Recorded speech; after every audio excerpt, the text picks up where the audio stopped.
Hello friends, welcome back to my YouTube channel Heena Bansal chemistry classes. आज हम पढ़ेंगे octet rule क्या होता है। लास्ट लेक्चर में हमने पढ़ा था सिग्मा और पाई बॉन्डिंग, मतलब बीबीटी पूरी हमने कंप्लीट करी थी।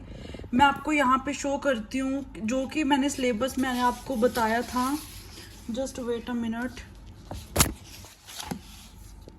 ये देखिए, ये मैंने यहाँ पे आपको सिलेबस शो करा है जो कि मेरी फर्स्ट वीडियो में आपको पूरा का पूरा सिलेबस शो किया हुआ है केमिकल बॉन्डिंग का। फर्स्ट इसका टॉपिक है octet rule, then limitations of octet rule, then bond parameters. So एक बच्चे की क्वायरी आई थी कि मैम आप केमिकल बॉन्डिंग की बीबीटी थ्योरी मुझे चाहिए, तो उसकी आप वीडियो बना के प्लीज़ यूट्यूब पे डाल दीजिए। तो बीबीटी थ्योरी हमने कंप्लीट कर रही। सो अब हम सिलेबस के जैसे मैंने आपको टॉपिक्स लिखे हैं वैसे ही चलेंगे। तो अगर आपने मेरे पहले के लेक्चर्स नहीं देखे तो प्लीज़ आप वो देखिए। अगर आप मेरे चैनल पे नए हो तो प्लीज़ चैनल को लाइक शेयर सब्सक्राइब ज़रूर कीजिए। तो आज का हमारा टॉपिक रहेगा ऑक्टेट रूल एंड उसकी लिमिटेशंस। नाउ नेक्स्ट हम पढ़ेंगे बॉन्ड पैरामीटर्स। सो आज हम स्टार्ट करते हैं octet rule. So octet rule क्या होता है? Firstly we know about what is octet rule. Octet rule बाद में फेल हो गया था, हम वही पढ़ेंगे कि ऑक्टेट रूल क्या होता है, इसकी क्या लिमिटेशंस है, और लिमिटेशन से ही हमें पता चलेगा कि ऑक्टेट रूल क्यों फेल हो गया। ऑक्टेट रूल फेल होने के बाद हमारी बीवीटी थ्योरी आई, वेस्पर थ्योरी आई। वो हम बीवीटी थ्योरी तो हम कंप्लीट कर चुके हैं। नेक्स्ट हम पढ़ेंगे फिर वेस्पर थ्योरी। जैसे जैसे टॉपिक आएंगे वैसे वैसे हम कंप्लीट करेंगे। सो आज हम स्टार्ट करते हैं octet rule. What is octet rule? When there is 8 electron in its valence shell, then a molecule or an atom have extra stability.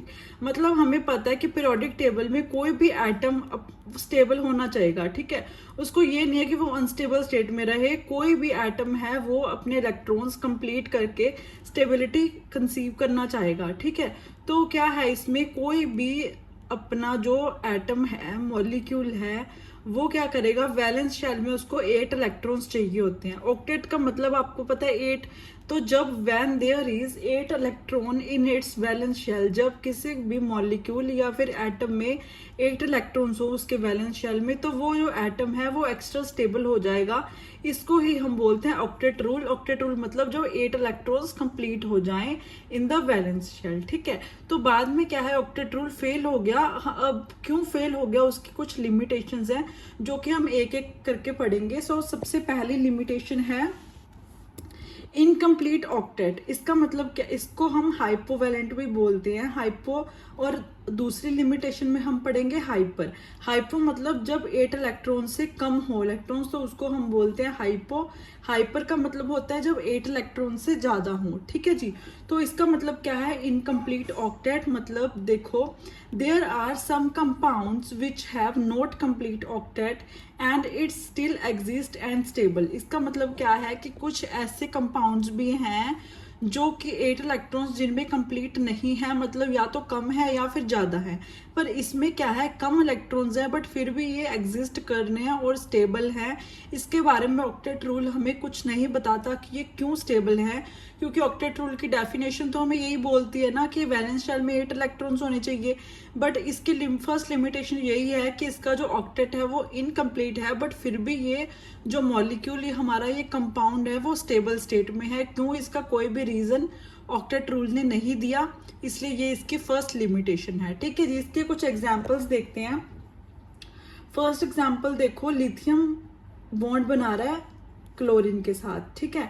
Second example है बेरिलियम बॉन्ड बनाना है H के साथ, मतलब BeH2। अब इसमें देखो कितने इलेक्ट्रॉन्स हैं बेरिलियम के पास, 2 2 4 5 6 7 8।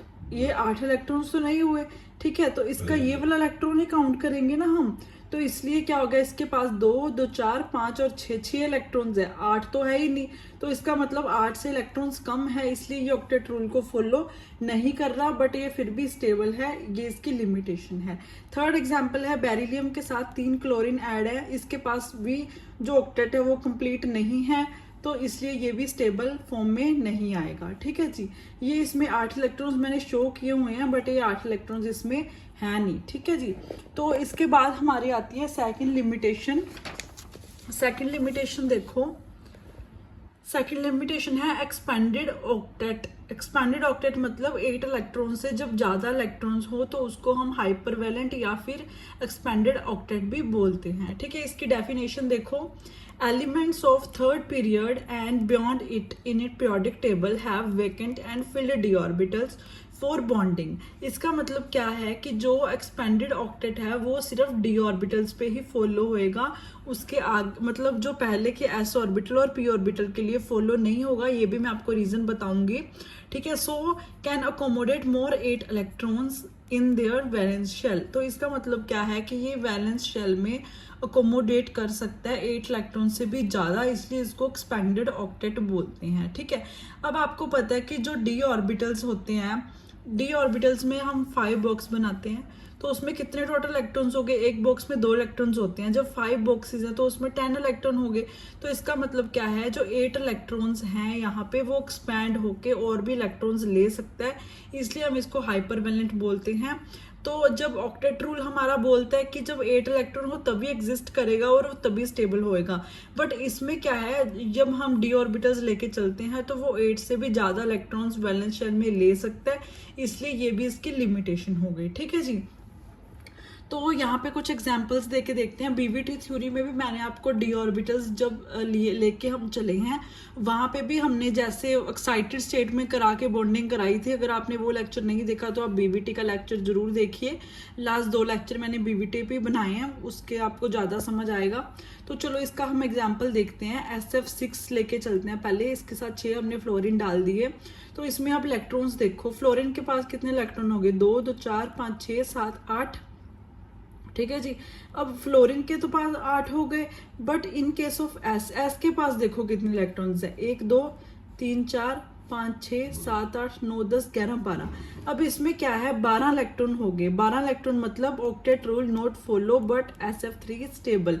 हमने ऑक्टेट रूल में पढ़ा था कि सिर्फ 8 इलेक्ट्रॉन्स होने चाहिए, but in case of SF6 इसमें कितने इलेक्ट्रॉन्स हैं? 12 इलेक्ट्रॉन्स हैं, इसलिए ऑक्टेट रूल को फॉलो नहीं कर रहा, और बट फिर भी ये स्टेबल है, इसलिए ये इसकी लिमिटेशन है, क्योंकि इसके बारे में ऑक्टेट रूल कुछ भी नहीं बताता है। ठीक है जी, सेकंड एग्जांपल देखो, SO4 2 नेगेटिव।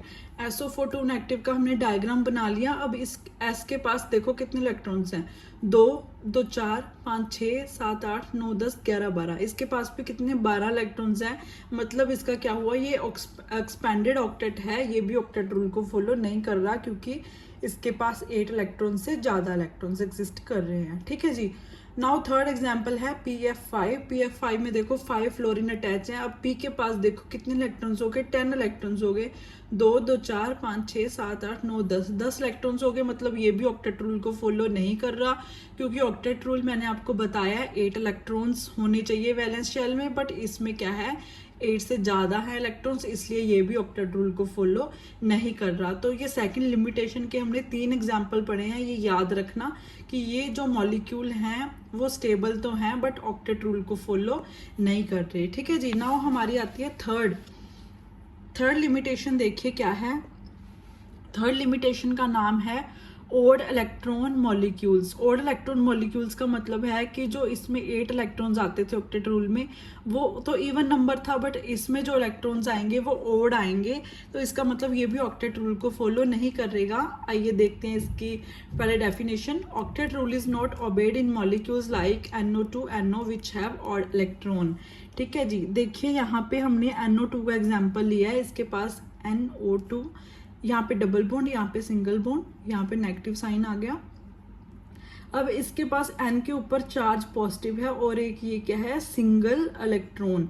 अब यहाँ पे देखो, जब 2 इलेक्ट्रॉन्स इकट्ठे आते हैं तो अब उसको हम बोलते हैं लोन पेयर ऑफ इलेक्ट्रॉन्स। ऐसे करके हम ऐसे बनाते हैं ना, जब भी हम कोई भी शेप बनाते हैं कोई मॉलिक्यूल की, तो उसके ऊपर लोन पेयर आता है, और जब सिंगल इलेक्ट्रॉन आता है तो उसको हम बोलते हैं ओड इलेक्ट्रॉन। तो इसके पास क्या है, एक ओड इलेक्ट्रॉन है। ठीक है जी, तो इसमें भी क्या हो रहा है, ऑक्टेट रूल फेल हो रहा है, क्योंकि देखिए 2, 2, 4, 5, 6, 7। इसके पास कितने इलेक्ट्रॉन हो गए? नाइट्रोजन के पास 7 हो गए, क्योंकि 2 ये रे, 2 ये रे, 2 ये रे, 6, और एक ऊपर जो है वो ओड इलेक्ट्रॉन है, इसलिए ये भी रूल यहाँ पे फेल कर रहा है।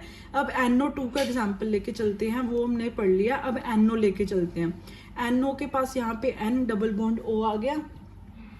अब यहाँ पे देखिए n के पास कितने इलेक्ट्रॉन्स है, 2 3 4 5 6 7। अब इसके पास भी कितने, 7 इलेक्ट्रॉन है, मतलब ये भी ऑक्टेट रूल को फॉलो नहीं कर रहा, क्योंकि हमारा ऑक्टेट रूल क्या बोलता है कि हमारे वैलेंस शेल में कितने इलेक्ट्रॉन्स होने चाहिए, 8 इलेक्ट्रॉन्स होने चाहिए, बट यहाँ पे 7 हैं। ठीक है, ये है हमारा ओड इलेक्ट्रॉन जो यहाँ पे मैंने शो करा हुआ है। ठीक है जी, तो ये आ गई हमारी third example. Now next example, limitation.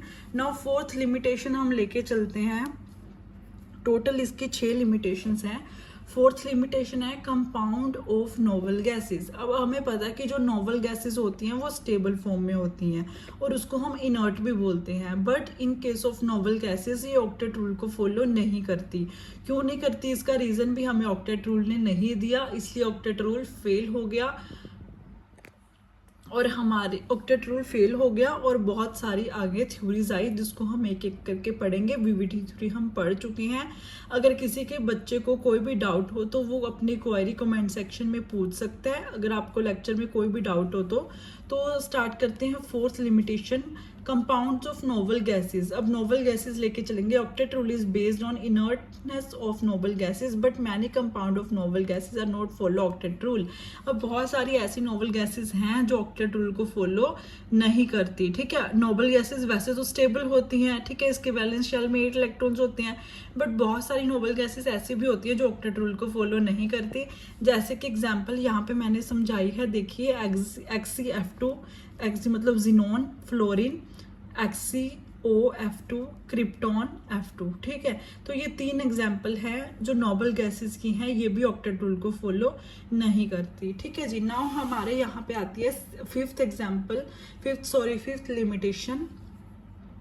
इसमें देखिए, it doesn't explain energy and stability of molecule. जो ऑक्टेट रूल है हमारा, उसने कोई भी मॉलिक्यूल की स्टेबिलिटी और एनर्जी के बारे में हमें इंफॉर्मेशन नहीं दी कि इसकी एनर्जी हाई होएगी, लो होएगी, कितनी होएगी, स्टेबिलिटी की ज़्यादा स्टेबल है, कम स्टेबल है, इसके बारे में हमें ऑक्टेट रूल ने कोई भी थ्योरी नहीं दी है, हमें इसके बारे में कोई भी क्लैरिफिकेशन नहीं दी है, तो ये भी इसकी लिमिटेशन हो गई। तो इसके लिए भी हम आगे थ्योरीज पढ़ेंगे जिससे हमें पता चलेगा कि जो मॉलिक्यूल की एनर्जी कितनी है, हाई एनर्जी पे है, लो एनर्जी पे है, और वो ज़्यादा स्टेबल है या कम स्टेबल है। ठीक है जी, तो 6th लिमिटेशन आती है, it does not account the shape of molecule.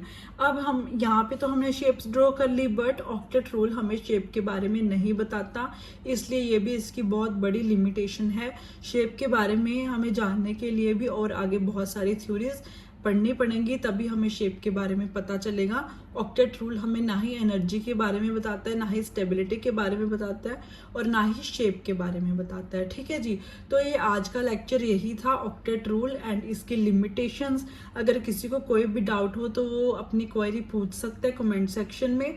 अगर आपको नोट्स भी चाहिए तो वो भी पेड नोट्स हैं मेरे, वो आप ले सकते हो, मेरे को मेल कर सकते हो।